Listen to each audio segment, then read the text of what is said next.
What happened there? So COVID era policies kind of negatively impacted your business, and it was the end of my business, and not me. I mean, not just me.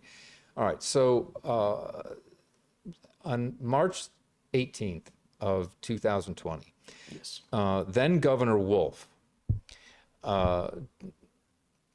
decided to make an executive order, which was basically a stay-at-home order, and it was that anyone that was in a non-life sustaining role was to stay at home. And now, of course, that was very subjective, and it was open to a lot of interpretation. And and so then 2 days later, he had to clarify it, and he would continue on making statements about exactly who was essential and non-essential. Every step of the way, it was pretty much, not just me, the entire real estate industry was non-essential.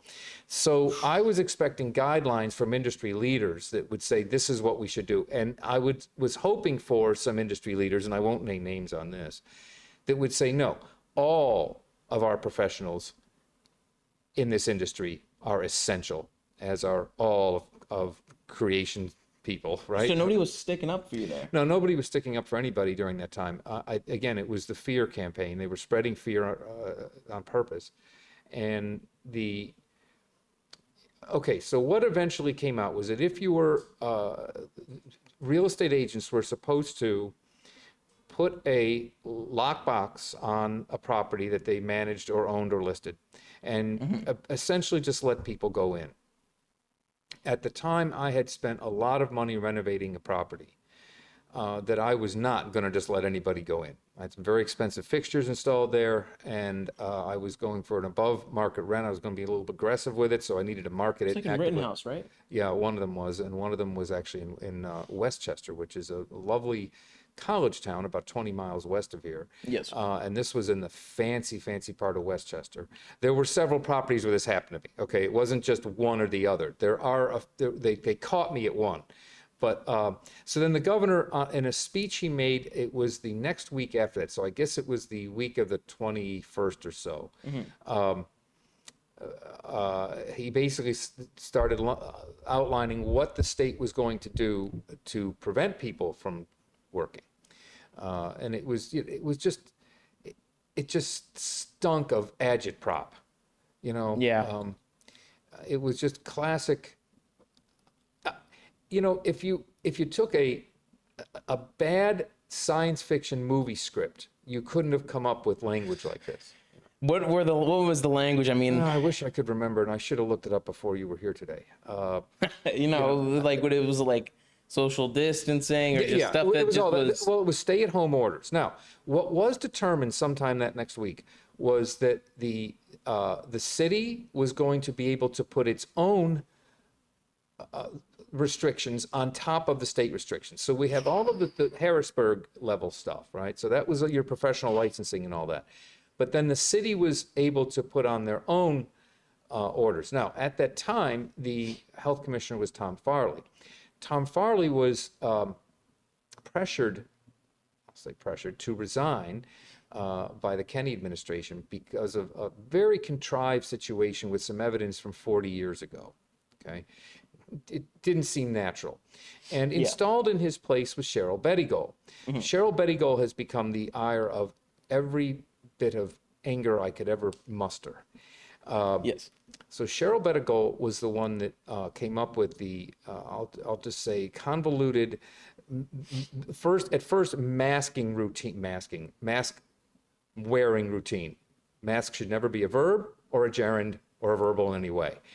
She came up with the mask wearing routine. I don't know if routine is a nice way of putting it. That was, it was. Force pounding. You couldn't imagine. George Orwell could not have imagined this in 1984. If someone had said to him, as he was writing 1984, that the city of Philadelphia was going to come up with these rules, he'd have said, no, it could never happen.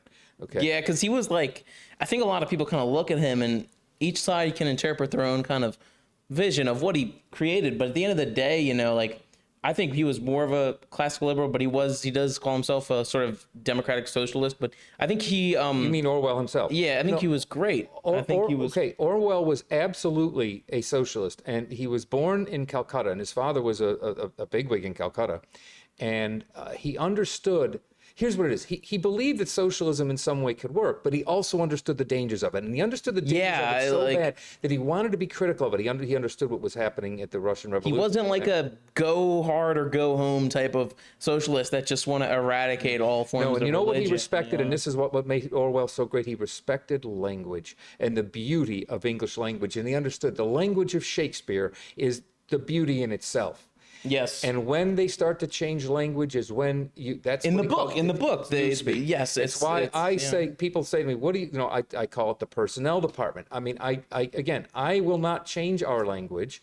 I saw this, Alex sent out in our group text, he'd sent out a meme and in there it's giving years, and in the years it's giving CE. Now, I don't know what that means, but I could tell by the years and the eras it was talking about that it was Anno Domini, the year of our Lord, okay? Yes. And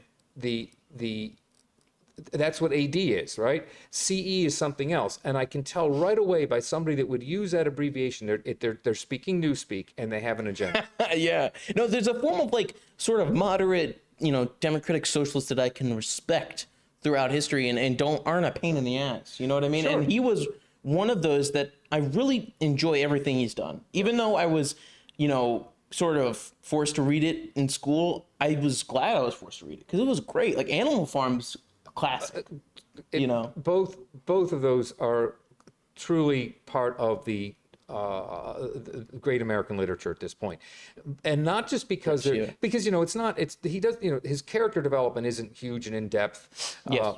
It's that he understood it so well. You can really tell. I mean, I give 1984. I've got paperbacks on here. I give them out to everybody because I want people to understand whenever they see this language, whenever you hear somebody telling you, and like critical to me is the use of the word equity instead of equality. Equity is a financial term.